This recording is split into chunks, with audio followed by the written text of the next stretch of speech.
Director professor Rafia ملہ نے نجی تعلیمی اداروں میں طلبہ کو جسمانی سزا دینے کا سخت نوٹس لے لیا۔ ڈائریکٹر پرائیویٹ انسٹیٹیوشن کی ایڈیشنل ڈائریکٹر پروفیسر رفیہ ملہ نے تمام نجی اسکولوں کو مراسلہ جاری کرتے ہوئے کہا کہ فارم بی رجسٹریشن سرٹیفکیٹ کی شرط کے تحت طلبہ کو کسی بھی صورت میں جسمانی سزا نہ دی جائے۔ انہوں نے مراسلہ میں بتایا کہ اس حوالے سے سندھ حکومت نے محکمہ اسکول ایجوکیشن اینڈ لٹریسی مذکورہ ایکٹ کے تحت قواعد بنائے ہیں۔ تمام ادارے پابند ہیں کہ ان قواعد پر سختی سے عمل درآمد کیا جائے۔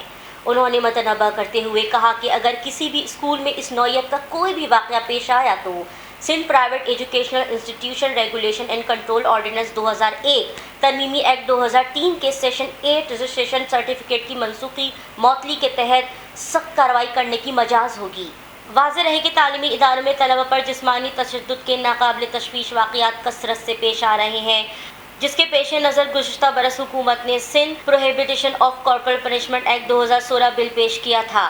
مذکورہ قانون کے تحت تعلیمی اداروں اور مدارس میں بچوں کو سزا دینا، جسمانی، ذہنی اور جذباتی نقصان پہنچانا جرم ہوگا۔ قانون کے تحت بچوں کو جنسی استحصال کرنے کے خلاف بھی سخت سزا دی جا سکتی ہے۔